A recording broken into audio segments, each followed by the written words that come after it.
you want to just talk a little bit about what you're doing at Mass Alliance right now? Sure. So again, my name is Durkee Neuman. I was a student at Northeastern of Human Services International Affairs with a Women's Studies minor, and I graduated in May. So people have long, complicated degrees, and I was one of those students. But so I did a lot of student organizing at my time at Northeastern. Both my co-ops were in organizing and campaigns. And so when I graduated, I took a job at Mass Alliance, which is a coalition of nonprofits in Boston that works across the state. So Mass Alliance is the 501c4 table in Boston, and there's a 501c3 table. So I don't know if folks do like nonprofit-y stuff, but 501c3 nonprofits do like kind of community organizing work, whereas 501c4 nonprofits do political advocacy. So Mass Alliance is a coalition of the biggest and most powerful like political and advocacy organizations in the state. So this includes like SEIU, the Service Workers Union, Planned Parenthood Advocacy Fund, NARAL, Pro-Choice America, Mass Peace Action, a bunch of different organizations that are united around their commitment to progressive politics and advancing a progressive cause in Massachusetts. So that's kind of a little bit about Mass Alliance. And so what we do is kind of, Mass Alliance came about because there were all of these progressive candidates in the state, right, running on a platform of variety of issues, but as a lot of folks are familiar with Massachusetts politics, Massachusetts is very democratic, but within the Democratic Party there's a huge diversity. And within the Republican Party the same, but especially in Massachusetts, because it's so heavily Democratic, there are very conservative and very progressive Democrats within the party. The party itself is an entire political spectrum. And so Mass Alliance kind of came about to help unite a lot of those nonprofits in their work behind and around the similar candidates. So what we've been working on, what a lot of my work has been so far, is kind of working on the primary election, which just passed on September 4th, and then building for the general, which is November 6th. So a lot of what we did over the summer was kind of research candidates, meet with candidates. We have some amazing, incredible candidates all across the state of Massachusetts running for a ton of different elections. And so what I worked on over the summer was legislative races, so the Massachusetts House and Senate. So researching, organizing, and then kind of interviewing candidates running for all of those different offices across the state. And the way that my organization works is we do research, endorsement interviews, and then we take the board of Mass Alliance, which is a kind of interesting structure, but it's a structure that I think is really powerful, is the board is one member of all of those 27 organizations. So every organization has kind of one vote in this coalition style of organizing, which to me can be really powerful because what those different organizations bring to the table is a commitment to those different issues, right? So my board has the Environmental League of Massachusetts that does kind of environmental and climate change advocacy in the state, and then also, for example, Planned Parenthood, which does kind of women's reproductive health and reproductive justice organizing. So they might bring commitments to different issues to the table, but they're kind of united by this similar vision.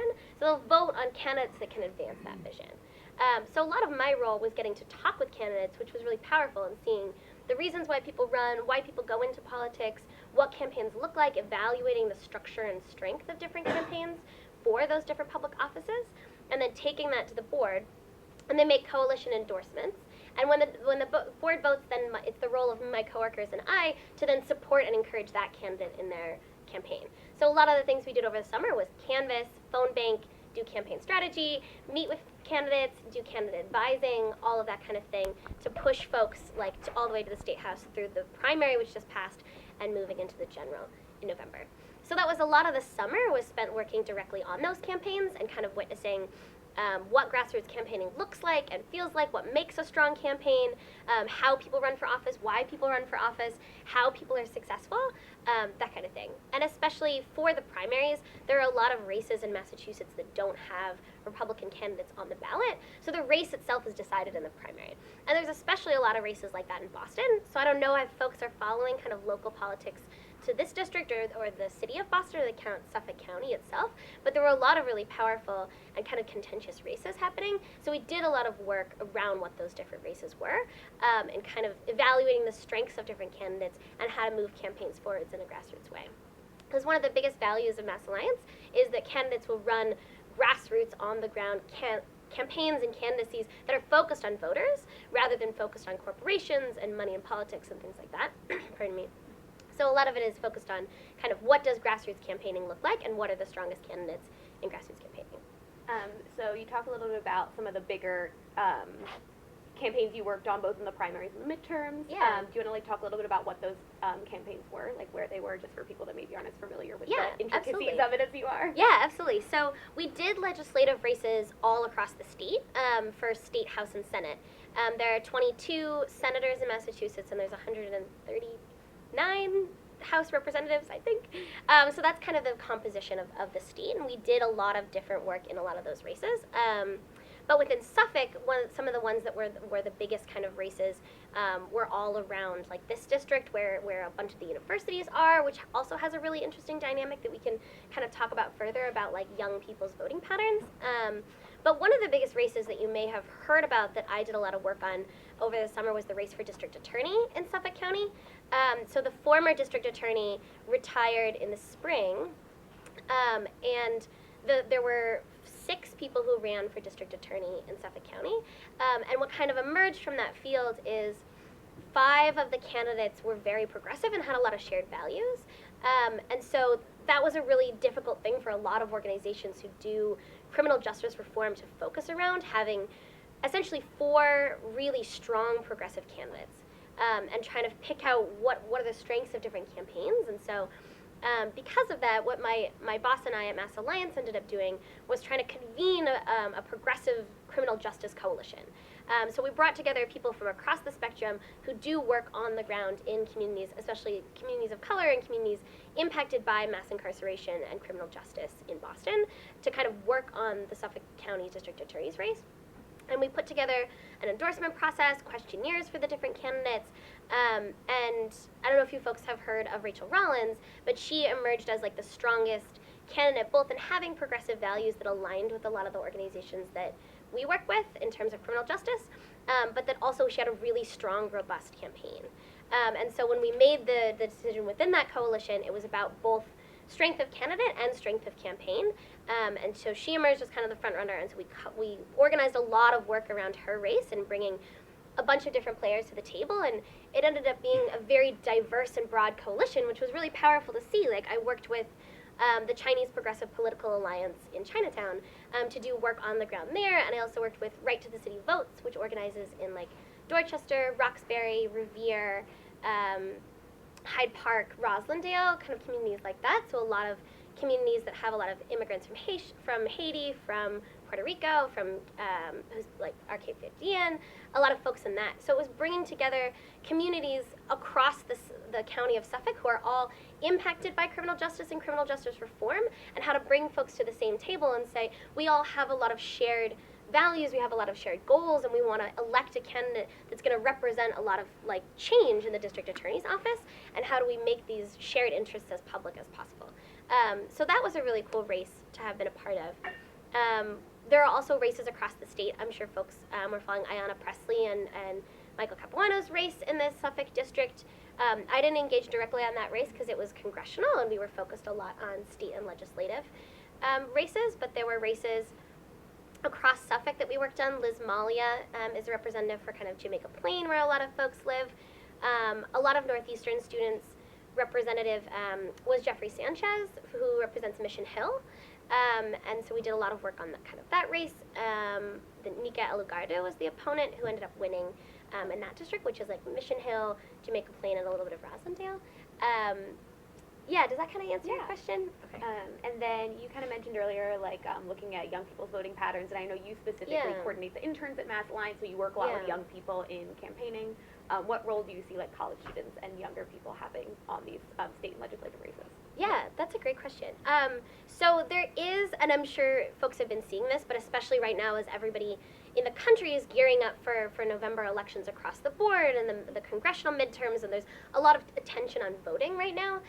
There's also a lot of attention on the fact that young people historically and kind of regularly don't vote. And this is for a ton of different reasons. There's a ton of data that supports why this is and how this operates. A lot of young people, there's like a lack of attention to politics, a lack of awareness about how especially local, state elected officials can impact your life as a young person. And then there's also just kind of a lack of skills, right? Like, how do I vote? In Massachusetts, you have to appear in person, which can be hard, right? To get to the polls, to know where your polling place is, to be informed about the races that are happening in your community that impact you, that impact your life. And also to know that a lot of politicians are talking about things like affordable housing, or like home ownership, like water rights, like things that we don't feel like are going to impact us as young people. But there's also a lot of politicians talking about like access to higher education and debt-free college and what that looks like. And that's especially a big issue in Massachusetts right now. There's a lot of candidates. I don't know if folks saw Jay Gonzalez, who's running for the Democratic ticket for the governorship in Massachusetts, is talking a lot about debt-free higher education and a tax on endowments, so big university endowments. And that really impacts the life of college students and how we go about things and how we have access to higher education. And so that's definitely a big thing. And I think the patterns kind of show across the board that college students especially, and I know that I experienced this at Northeastern, I moved every semester. Like whether it was moving places in Boston or moving to another city, state, country, people do co-op, or I did co-op twice in DC, and I studied abroad once, so like I was always moving, and a lot of folks have the same experience. You move home for the summer, or you do an internship in another city, like there's this constant move, and it's hard to change your voter registration every time you move. So my experience was what a lot of college students is, where you keep your registration at home. So I don't know how many folks like vote here or vote at home, but that's a really big deal. Like I'm originally from Washington State, and I kept my voter registration status at home the entire time I was in college and voted absentee, because it was just too much of a hassle to constantly be changing my voter registration as I moved. And that's a really interesting thing, because then you're voting in races that are not directly impacting you, but maybe impacting your family. There's a lot of interesting dynamics there. And voting absentee is hard. Like a lot of folks don't know how to vote for absentee. You have to register for an absentee ballot 30 days before the election. So we're actually coming up on the end of for Massachusetts when the time will expire to register absentee. But a lot of folks, when they go to register for absentee, there's different laws for different states, right? So like Washington State, where I'm from, does mail-in balloting. All ballots are mail-in. And so you mail in your absentee form. Massachusetts does in-person voting, all in-person voting. So a lot of folks that I know who live in Massachusetts might register absentee if they know they have to work long hours, or if they have childcare the day of the election, and they actually physically can't get to the polls. They'll register absentee, so you get your ballot sent to your home. And there's a lot of reasons why different states choose those different systems. But in Massachusetts, it's like in-person paper ballots. So I finally changed my registration status this past year, and this election was the first time I ever voted in person, which was really exciting, because I'd always done like mail-in balloting. But it was really cool to kind of see how people go about their engaging with their process of voting, and especially young people. And so my boss and I were actually just talking about this, in that I did some research about the precincts that are around Northeastern, because there are polling places in a couple of locations for students if you are registered to vote to your campus address. The turnout rate of college students, even in the Back Bay and the places that we live, is really low. So a lot of folks here, Northeastern also has a lot of international students, right, who either vote at home or don't vote in the United States. There's also a lot of students from all across the country who may have their registration in different places. But the turnout of people even in our precincts is really, really, really low, especially per registered voters. There are people registered to vote who don't go to the polls, and there's a lot of people who are unregistered to vote, especially at their address in college, which you can do. And so it's something that the folks in my networks and folks I think who are working across the political spectrum have been talking about a lot, because there are more millennials millennials are a huge age group, right? There are statistically more of us, just like by numbers, and that's can be the problem too with progressive politics, in that the folks who turn out most routinely to vote tend to be older folks, tend to be white folks, tend to be retired, tend to be wealthier. That's kind of the demographic that votes in every single election. Municipal, state, local, congressional, older, retired white folks vote in absolutely every election. But that demographic is actually small. They just have a lot of electoral power because they always, always, always vote. But there are more young people, there are more people of color, there are more kind of folks of lower income brackets than there are folks who belong in that age group. But even though the population is bigger, those demographics, like low-income folks, people of color, and young people, statistically all don't vote at the rate that older, retired, often white folks vote. And so because of that, that demographic has a lot more electoral power. And I think that there's this newer attention on young people's voting because young people have a lot of electoral power if we go to the polls, but we don't, right? And so oftentimes our voices are not represented. Oftentimes our elected officials don't represent the needs of the communities that we live in, right? Like, we care a lot about, for example, housing in this area, right? Northeastern is an expanding campus, and we know that housing is really hard to find. Like, I don't know if this is something y'all experience, but this is something I experienced, that when I wanted to move off of campus, it was hard to find somewhere to live. It was hard to find somewhere to live that was affordable. And Northeastern students, as we move off campus and move into the communities of Boston, the community dynamics of the entire city of Boston are changing. As colleges grow, as colleges also become more diverse, as cities change and people move, things like housing really impact us, but we don't often vote, and so we don't really have a voice to say, like, I need housing, or I need to find, like, transportation. Like, I get to school by using the T, right? It's not always on time. I miss class, my grades are failing, that impacts me, right? Like, I need to vote in order to say, like, I need somebody to come and fix the T because I'm late, and it impacts my life and my grades. And there are things like that that I think, because it's so subversive and because it's something that doesn't directly always impact us, we don't think. And that's kind of like a bigger, kind of more broad issue, not just to Boston or Massachusetts, but across the United States, about young people engaging electorally. And so a lot of times when we're talking to progressive candidates and we're engaging in progressive races, especially young candidates, like, we've had some really young candidates this year, which has been really amazing to see young people running for office. Because you can run for, like, the youngest state legislator ever elected in Massachusetts was 22. Like, he was 22 when he ran for office. He's now 29 and still in the legislature, which is cool. He's no longer the youngest.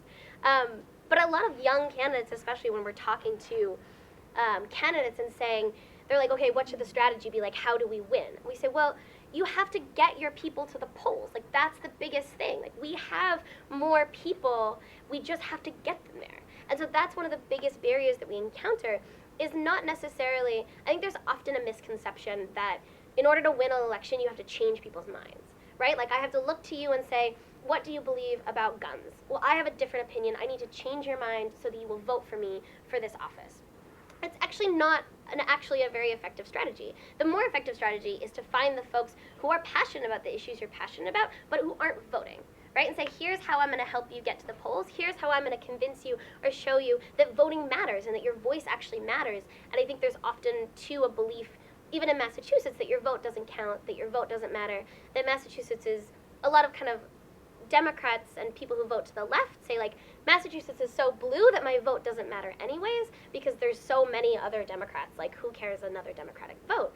And there's a lot of folks on the right and Republicans who say, I'm not going to vote because there's so many Democrats, it's going to go blue anyways. It doesn't matter if I vote. And if everybody thought that, no one would vote. And that's, like, the most basic concept, I think, in electoral politics. But it actually isn't true. Like, for congressional races where there's a larger pool of voters, people may feel differently about their ballots, but in local, municipal, city council, board of aldermen, board of selectmen, all of those races in Massachusetts, the voter pools can be tiny. We had a candidate who ran in, like, Mansfield and Attleboro, if anybody knows, kind of south of Boston, and he won by 51 votes. Like, it was like this. And because honestly, he was going out to talk to voters, and this was a candidate, he was a lawyer, he came from labor rights organizing, he'd done a lot of, like, fighting for workers' protections, and he was running against an incumbent who'd been the incumbent for 16 years, but who'd never, like, was one of those electeds who then lived in Boston, never went back to the community, never had, like, office hours, really talked to constituents, was kind of stuck in Boston.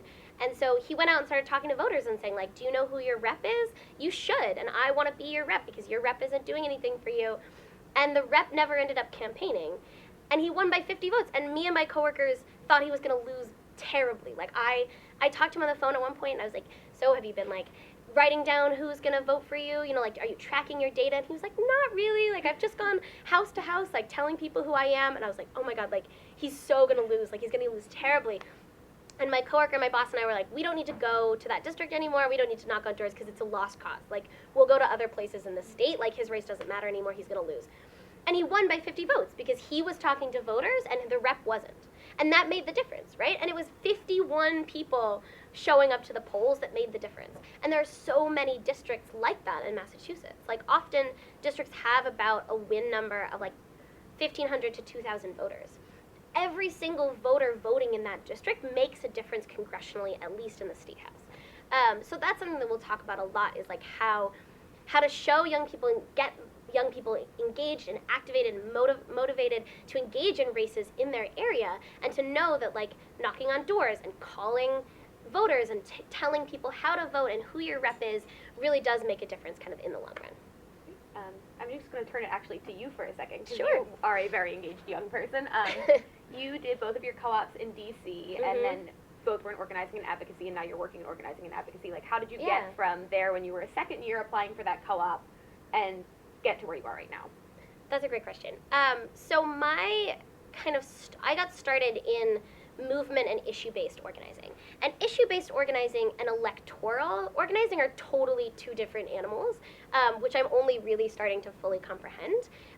But I got started, my first co-op was at Code Pink, Women for Peace in Washington, D.C., which is a women's peace and anti-war organization. And so I got started there because I was doing campus organizing with the Sexual Assault Response Coalition, which does kind of Title IX and sexual assault response and prevention here at Northeastern, that was founded when I was a freshman, and so is now in its, well, that was like 2014, so it's now been about 4 years, 4.5. But yeah, so I got started doing that kind of like organizing on campus, doing a little bit of community organizing, and I was passionate about activism, about social justice, and so I applied to Code Pink, and there I learned a ton of skills of direct action, right? We did a lot of protests. I went into congressional hearings and like dropped banners and like got dragged out, and like it was very hands-on, very active, very engaged. We like at one point we went to the Republican National Convention and they had banned tennis balls from being inside the convention, but not guns, because it was the state of Ohio, which has like open carry laws essentially. So guns weren't banned, but tennis balls and this whole like laundry list of other things were. So we dropped 500 tennis balls inside the Republican National Convention, and the police were like not so pleased with that effort. So we did all these cool, creative, direct actions. We did die-ins. Like I wore, after the shooting at the Pulse nightclub in Orlando, we like blockaded the front of the NRA with like bloody sheets. Like we did a lot of those kinds of like really hands-on direct actions, shutting things down, mass protests, mass movements, things like that, which was a powerful experience for me in seeing what direct action does, and how people engage with direct civil disobedience and activism of that kind. And all of that is around issue advocacy, right? So a lot of our things were peace, anti-war, anti-militarization, anti-police brutality, things like that. And so that was kind of seeing how those really direct, on-the-ground people tactics work to move legislatures. Like, I remember one time we were talking about the U.S. the U.S. selling bombs to Saudi Arabia, and then Saudi Arabia using those weapons in their war against Yemen. And so we were trying to talk to senators about this, and no one was really listening. And so we brought in Yemeni refugees and asylum seekers from around the country to D.C., and they staged, there had just been a funeral in Yemen. This was 2016. So there had been a funeral in Yemen that was bombed by Saudi airplanes using U.S. bombs. And so we staged a fake funeral and like did a piece of rogue street theater outside in the hallway of a congressional building, outside the office of one of the key senators who was a vote on the Saudi weapons legislation, and he voted the other way. And so it was really powerful to see like how those kinds of rogue, fairly aggressive tactics work at a congressional level.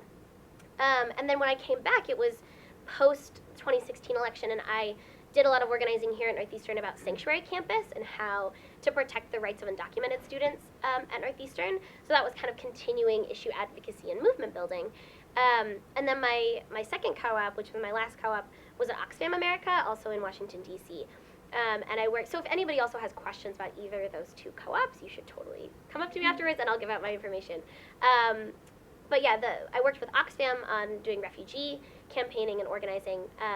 And that was not direct action, but was like, how do nonprofits engage in lobbying? And so I did like going to the Hill and talking to senators and doing Dear Colleague letters and congressional sign-on letters, and it was how to build issue advocacy from a point of knowing congressional power relationships. And so we did power mapping of senators and things like that, to see like how we can use senators' relationships to each other in kind of issue advocacy around refugee issues. So that was powerful, but a totally different angle. So my two co-op experiences, while both kind of issue advocacy and movement building came from really different places, right? One was direct action, and the other was kind of congressional, lobbying and interactive advocacy. So those gave me two kind of like, it was this, what it felt like to me was a little bit like two sides of a spectrum, right? So Code Pink, like, we didn't have an office. We worked like 60 hours a week from Starbucks. Like, oftentimes we worked from like each other's homes. Like, we had these tiny budgets, and we'd say, okay, we have like $100. What can we pull off by tomorrow? How can we create the biggest stir? And Oxfam, we had like the whole 11th floor of like a building on K Street with like big windows, and like if we called a senator, they'd answer. Like, it was a totally different place of power. But there were also a lot of things that we couldn't do, right? There were a lot of things that we had to get sign off, and you had to go through different kind of levels. And it was, to me, a way of seeing how different sized nonprofits engage with different tactics. And so when I graduated Northeastern, I knew that this was a midterm year, and I had been feeling that there's a lot of power in grassroots movement building, and there's a lot of power in issues. But what I had been seeing time and time again in my organizing is people fighting really hard on the ground and knowing their own power and fighting really hard for legislation, it getting to the floor of Senate, of Congress, and dying because no one votes on it. And so, for example, like, I worked with the Every Voice Coalition in Boston, Massachusetts, which did a lot of advocacy around two different pieces of Title IX related legislation when there were threats posed to Title IX from the Department of Education. We had these amazing pieces of legislation where we brought survivors of sexual assault and domestic violence together. They testified. They wrote this really powerful legislation about how to protect the rights of students in college campuses. We brought it to the floor of the Senate. We were so excited. We had a rally. We had direct actions. We wrote letters. We created call-in campaigns. We got students engaged in colleges across Boston and across Massachusetts to call their reps and say, we love these bills. We care about these bills. They got there and died, and no one voted on them. And so I was kind of in this place of a lot of deep frustration and saying, I keep seeing these amazing issue movements building power and people getting engaged and getting to where there are decision makers, and the decision makers not representing the people, and those efforts going nowhere. And so I decided to kind of transition a little bit to try to work in electoral. And electoral is totally different than movement building and advocacy, because a candidate is not a movement, and like, we have seen that in the United States a lot, right? For example, around the Bernie movement, or around like Donald Trump, like, one candidate can represent a lot of people and build a lot of power, but that in itself of candidate is not representative of a movement, right? And so it's been a totally different way of organizing to look at how candidates approach running for office and what that means and how to help them, and like what grassroots power building. And a lot of the tactics are the same. A lot of it is calling voters rather than calling legislators, knocking on people's doors to say, hey, what do you care about? What's important to you? Or knocking on people's doors and say, like, hi, I'm Martha. I'm with Trump Wins campaign. She's running for your state representative in Essex County. She's amazing. She supports LGBTQ rights, whatever it is. And so it's a lot of talking to voters in both regards, but the two kind of spheres of organizing are really different. So it's been a very intense shift to kind of go from issue to advocacy. Did you want to? Yeah. I had a question for you. Yeah. Thank you for having me. You know, what I'm thinking is a lot of our journalism students may be thinking about how do I move into a career in media advocacy of the sort that you're talking about, but they might not share your progressive political orientation. And I wonder if you might talk a little bit about what opportunities you're aware of for people who might want to move into more of a conservative direction, or maybe they're not interested in ideological politics at all.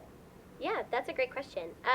Yeah, I think that it's probably fairly evident to a lot of you kind of the orientation that I come from politically, but I'm not trying to prescribe anything or say that it's the right orientation or anything like that. I really think that folks approach advocacy from a lot of different backgrounds, and I value that really strongly and really wholeheartedly. So I work with amazing media advocates in my job and also in the work that I've done about raising attention to issues that may not otherwise be covered, raising attention to candidates that might not otherwise be covered. There's, for example, a 22-year-old Republican man running in Andover right now.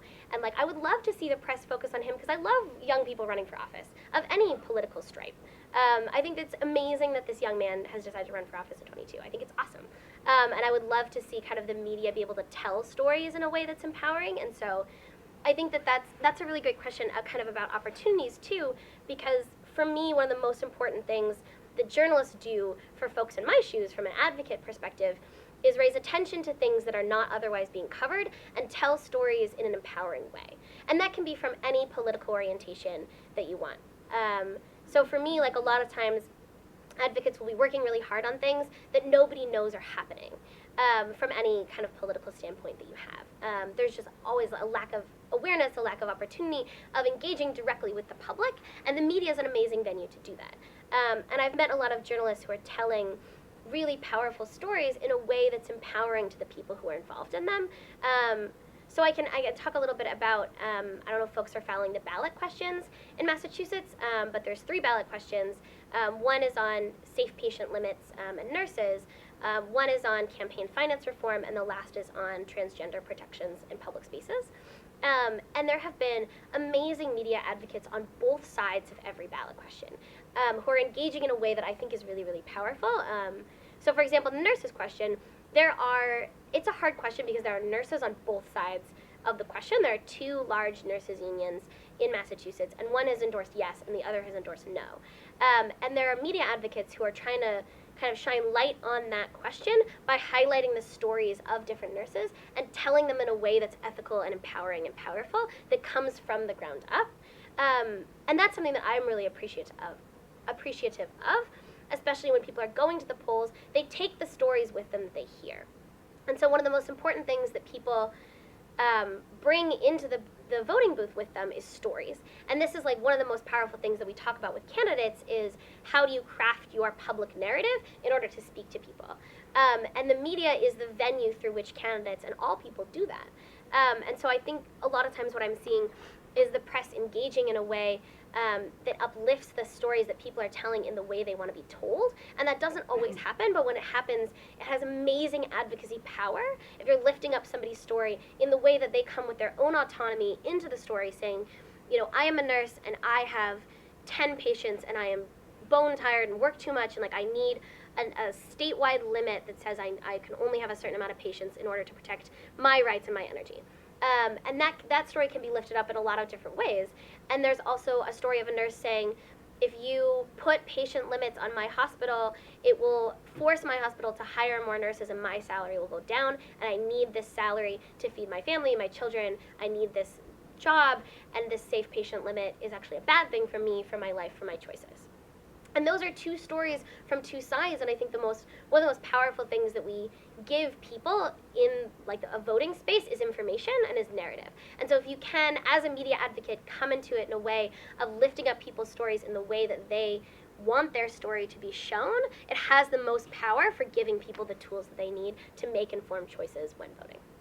Does that kind of answer your question a little bit? Are there any other questions from the audience now that that's been opened up? I don't know if anybody. Sorry, as a young female that for yourself in a political environment, do you think there's any like gender differences when you evolve in these kind of things? And also, what's your advice to a younger woman to evolve in politics? That's a great question. Yes, I do think that there are gender differences. I think that politics is gendered. Politics is really, really gendered, especially, for example, the State House can be a very aggressive, assertive, powerful place, and all of those values are associated with masculinity. So that can be a really hard, daunting thing for women engaging in politics, especially women running for office. So Emerge Massachusetts is an amazing group that trains women on how to run for office, and they train women of all political, conservative, centrist, liberal, progressive women alike. They train on how to run for office. My organization also trains women on how to run for office, and I think that oftentimes women running for office, conservative or liberal, face a really difficult time just because there is prevalent sexism in how people vote, in how the State House is structured. But women candidates tend to be actually very, very popular. Voters really love women candidates, and there is increasing and growing, and the data supports this, that there's increasing and growing trust in women candidates. So this year, there are more women running for state and local office than in any year previous in American history in Massachusetts and in every state. And the data is incredible, and Emerge is a national organization, and so they have a lot of data on this. But I think that one of the most amazing things to see happening is how women approach running for politics and how campaigns become gendered. And so a lot of women are using kind of the experiences that they have had as women in the campaign trail, right? And so saying, I have this experience in my home, I have this experience in my school, and this is how I'm coming into the State House with the things that I have learned from my gender, and how I bring it forward in my politics. And so that can be an amazing thing, and I think that from Mass Alliance, when we're looking at candidates and evaluating candidates, we're talking a lot about what I was just saying about public narrative, and I think that women have, across the board, really powerful ways of telling stories. And that's kind of a historic thing, right? Like, there are examples of like Indigenous women and movements across the world and how they tell and lift up their own stories and their own struggles in a public and political arena is extremely powerful. So I think that one of my most, I think my advice would be to be as genuine as humanly possible, because we're in a political time when people are seeking genuineness, when people want to see candidates that are genuine. This is something, there's been a lot of public discourse around this about Donald Trump and how he represents, he's very genuine in his thoughts, feelings, the way he is as a person. Whether you agree with that or not, he's a deeply genuine person. And so I think there's been a lot of talk about how politicians come into office as their full selves, and voters really want to see that. And there's a powerful thing to say, like, I am a woman, I am running for office, I have a child, I have a job, I was on school board, I was this, I was that, and this is my story. You can see, for example, Ayanna Pressley is a survivor of sexual violence. On the campaign trail, she talked about being a survivor of sexual violence. And there has historically been such a taboo against women talking about things that are kind of deemed like women's only experiences. And now, as a lot more women are running for office, they're taking those personal and powerful stories into the public arena with a lot of genuineness and saying, this is my story, this is where I come from, this is what I'm bringing, this is why you should elect me. And I think that that can be a really, really powerful thing. But historically, there are prejudices against women for office. Women historically don't have the same access to political networks as men do. And so there are definitely different skills needed. But a lot of women who run grassroots campaigns have a lot more success because of kind of lack to those formal networks. So women's access to informal networks is often stronger than men's. So women's access to community building, for example, to community relationships, can be a really powerful asset in building grassroots campaigns. Yeah. Any other audience questions?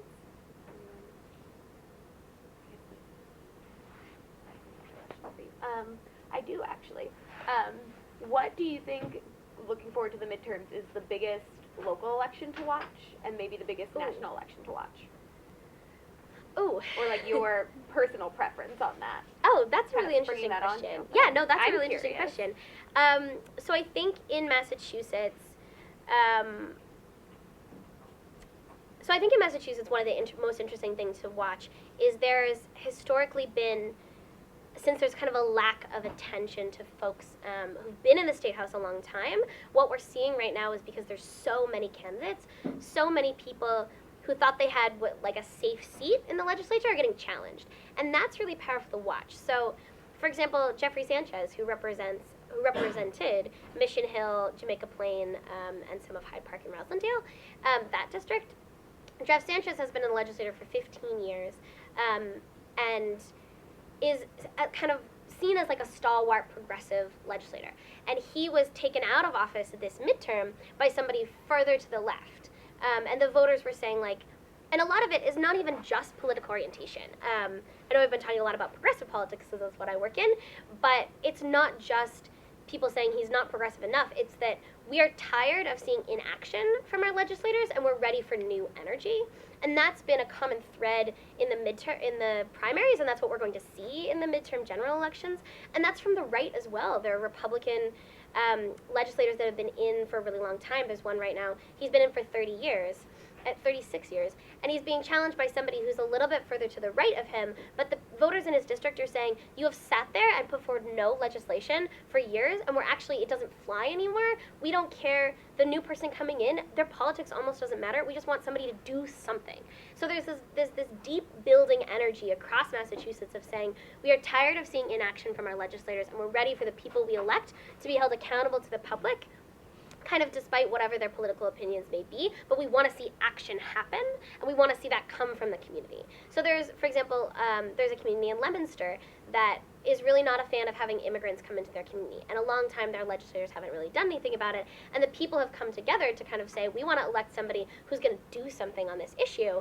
And that community is being really divided right now because folks are also coming together from the other side and saying, we want a strong, diverse community, and we want to welcome immigrants here. So it's kind of this really powerful political action happening in people saying, like, we want to see things really happen.